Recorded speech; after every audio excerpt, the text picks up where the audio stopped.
All right, y'all.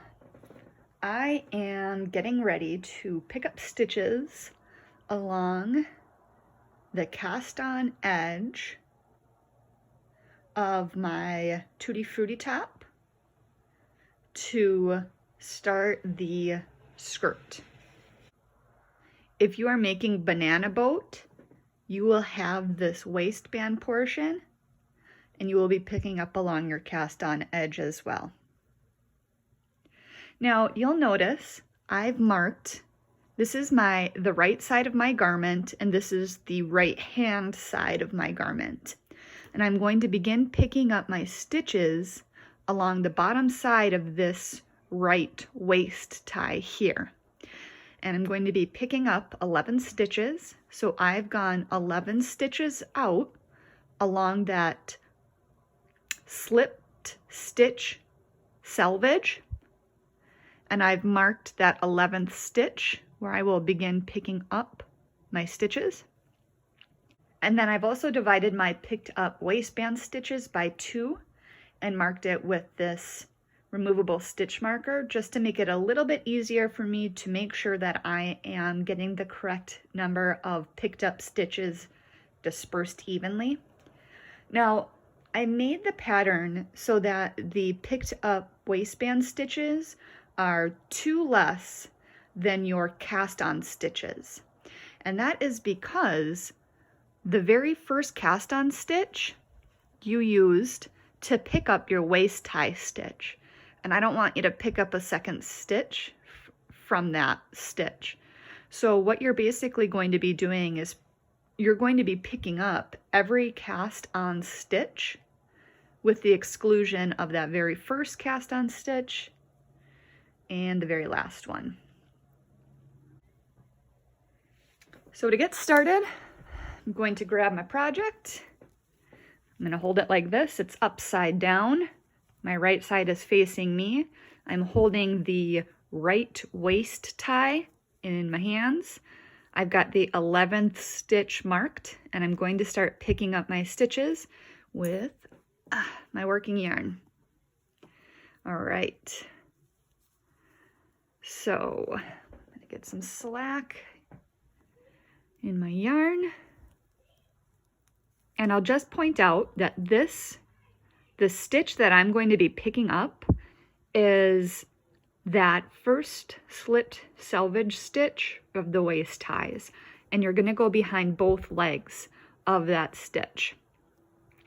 So I've got that 11th stitch marked. So I'm going to go ahead behind both legs and pull a stitch up like that. I'm going to go 1 stitch over and behind both of those legs. It's a nice little window to go into. Wrap my yarn and pull a stitch up, 1 stitch over, wrap your yarn, pull a stitch up. If you knit English, this is what this might look like.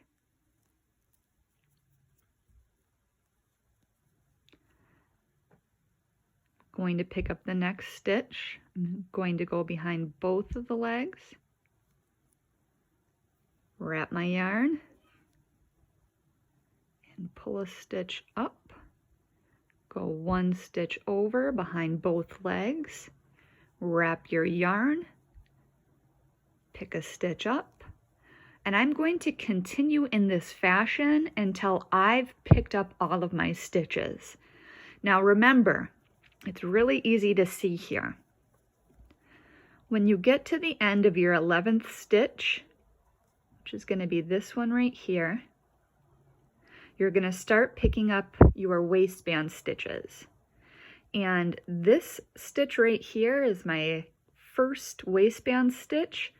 It's the stitch that I picked up my first waist tie stitch from. I am not going to be picking up a stitch from that stitch for my waistband for the skirt. I'm going to go straight from the last waist tie to the second waistband and pick up there. So I'll show you what I mean.